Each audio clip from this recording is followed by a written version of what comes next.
ఇవాల్టి నుంచి 6 రోజుల పాటు విదేశీ పర్యటన చేయనున్నారు సీఎం రేవంత్ రెడ్డి. సింగపూర్ లో పలువురు పారిశ్రామికవేత్తలతో భేటీ కానున్నారు. రాష్ట్రంలో స్పోర్ట్స్ యూనివర్సిటీని ఏర్పాటు చేయనున్నారు. అందుకు సంబంధించి సింగపూర్ లో ఉన్న స్పోర్ట్స్ యూనివర్సిటీని సందర్శిస్తారు. జనవరి 19న సింగపూర్ నుంచి స్విట్జర్లాండ్ నుండి దావోస్ కు వెళ్తారు. అక్కడి వరల్డ్ ఎకనామిక్ ఫోరం సదస్సులో పాల్గొంటారు. ఈ సదస్సులో వివిధ పారిశ్రామికవేత్తలతో భేటీ అయ్యి తెలంగాణకు పెట్టుబడులపై చర్చించనున్నారు. కేజ్రీవాల్ లిక్కర్ పార్ట్నర్ బీఆర్ఎస్ ను తెలంగాణలో ఓడించామన్నారు సీఎం రేవంత్ రెడ్డి. ఇప్పుడు అసలు పార్ట్నర్ అరవింద్ కేజ్రీవాల్ ను ఢిల్లీలో ఓడిస్తామన్నారు. ఢిల్లీలో అసెంబ్లీ ఎన్నికల గ్యారంటీ పోస్టర్లను స్థానిక కాంగ్రెస్ లీడర్లతో కలిసి రిలీజ్ చేశారు. ప్రధాని మోదీ 16 లక్షల కోట్ల రుణాలను కార్పొరేట్లకు మాఫీ చేస్తే తాము తెలంగాణలో 21,000 కోట్లు రైతు రుణాలను మాఫీ చేశామన్నారు రేవంత్. ఢిల్లీకి మోదీ కేజ్రీవాల్ చేసిందేమీ లేదన్నారు. గర్భిణీలు, బాలింతలు, చిన్నారులకు పౌష్టికమైన పోషకాహారం అందాలన్నారు మంత్రి సీతక్క. ప్రతి నెలలో ఒకసారి ఫోన్ ఇన్ విత్ పేరెంట్స్ కార్యక్రమాన్ని నిర్వహిస్తామన్నారు. సెక్రటేరియట్ లో జిల్లాల సంక్షేమ శాఖ అధికారులతో సమీక్ష నిర్వహించారు. తల్లిదండ్రుల అభిప్రాయాల మేరకు అంగన్వాడీ సిబ్బందిపై చర్యలు ఉంటాయని హెచ్చరించారు.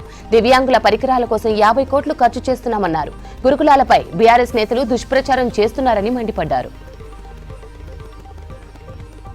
రాష్ట్రంలో కొత్తగా రానున్న పథకాలను అధికారులు పారదర్శకంగా అమలు చేయాలన్నారు మంత్రి దామోదర రాజనరసింహ.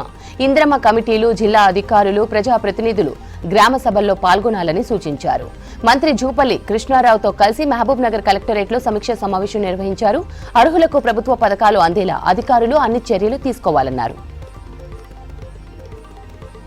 ఖమ్మం పత్తి మార్కెట్ ను 100 కోట్లతో అభివృద్ధి చేస్తామన్నారు రాష్ట్ర వ్యవసాయ శాఖ మంత్రి తుమ్మల నాగేశ్వరరావు. రైతులకు, వ్యాపారులకు ఇబ్బంది లేకుండా ఆదర్శవంతమైన మార్కెట్ గా తీర్చిదిద్దుతామన్నారు. అంతర్జాతీయ స్థాయిలో మార్కెటింగ్ అవకాశాలు మెరుగుపరుస్తామన్నారు మంత్రి తుమ్మల నాగేశ్వరరావు. ఛత్తీస్గఢ్ లో మరోసారి భారీ ఎన్కౌంటర్ జరిగింది. బీజాపూర్ జిల్లాలో మావోయిస్టులు, భద్రతా దళాల మధ్య ఎదురుకాల్పులు జరిగాయి. బీజాపూర్, సక్కా, దంతెవాడ జిల్లాల డీఆర్జీఎం, కోబ్రాతో పాటు సీఆర్పీఎఫ్ బెటాలియన్లు కలిసి కూంబింగ్ ఆపరేషన్ చేపట్టాయి. ఈ కాల్పుల్లో 12 మంది మావోయిస్టులు చనిపోయారు. పలువురు మావోయిస్టులకు తీవ్ర గాయాలైనట్లు తెలుస్తోంది. ఫార్ములా ఈ కార్ రేస్ కేసులో కేటీఆర్ ను 7 గంటల పాటు విచారించింది ఈడీ. ఫెమా యాక్ట్ కింద నిబంధనల ఉల్లంఘనలపై ప్రశ్నించింది. A2 అరవింద్ కుమార్, A3 బేలన్ రెడ్డి స్టేట్మెంట్లను కేటీఆర్ ముందు ఉంచి ఆర్థిక లావాదేవీలు, ఆర్బీఐ నిబంధనల అతిక్రమణపై కూపీలాగారు ఈడీ అధికారులు. విదేశీ అకౌంట్లకు నగదు బదిలీపై ఆరా తీశారు. సీజన్ 9 కోసం చెల్లించిన నిధులను గురించి కేటీఆర్ దగ్గర నుంచి వివరాలు సేకరించారు. ఎస్నెక్స్ జెన్ సంస్థ సీజన్ 9 కోసం ప్రభుత్వం ఎంత చెల్లించిందనే వివరాలను రికార్డు చేశారు ఈడీ అధికారులు. తెలంగాణ రాష్ట్ర ఏర్పాటులో దివంగత నేత జైపాల్ రెడ్డి పాత్ర కీలకమన్నారు చెన్నూరు ఎమ్మెల్యే వివేక్ వెంకటస్వామి. పార్లమెంట్లో తెలంగాణ బిల్లును వాయిస్ అవుట్ తో ఎలా పాస్ చేయాలో స్పీకర్ కు చెప్పారన్నారు. ప్రస్తుతం జైపాల్ రెడ్డి లేని లోటు కనిపిస్తుందన్నారు. హైదరాబాద్ స్ఫూర్తి స్థల్లో జైపాల్ రెడ్డి సమాధి దగ్గర నివాళులర్పించారు. దివంగత నేతలు జైపాల్ రెడ్డి, కాకా వెంకటస్వామి మంచి స్నేహితులని గుర్తు చేశారు వివేక్.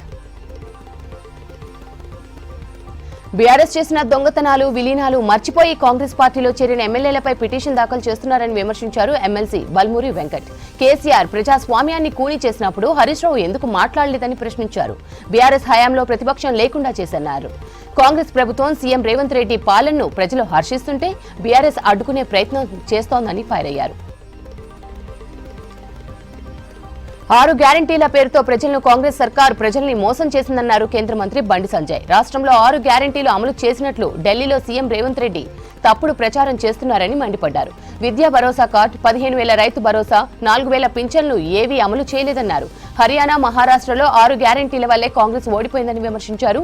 ఢిల్లీలో తప్పుడు ప్రచారం చేస్తున్న కాంగ్రెస్ కు ఓటమి తప్పదంటూ ట్వీట్ చేశారు బండి సంజయ్. నిజామాబాద్ జిల్లాలో పసుపు బోర్డు ఏర్పాటు చేసినందుకు నిర్మల్ ఎమ్మెల్యే క్యాంప్ ఆఫీసులో మోదీ ఫ్లెక్సీకు పాలాభిషేకం చేశారు బీజేపీ నేత ఏలేటి మహేశ్వరరెడ్డి. పసుపు బోర్డు ఏర్పాటుతో రైతులు సంతోషంగా ఉన్నారన్నారు. ఎన్నికల్లో ఇచ్చిన హామీని ప్రధాని మోదీ నెరవేర్చారని హర్షం వ్యక్తం చేశారు.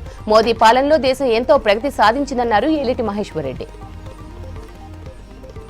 గ్రేటర్ హైదరాబాద్ చుట్టూ భూములపై కొందరు కన్నేశారన్నారు బీజేపీ ఎంపీ రఘునందన్ రావు. 100 కోట్ల విలువైన భూములను కాజేయడానికి యత్నిస్తున్నారని ఆరోపించారు.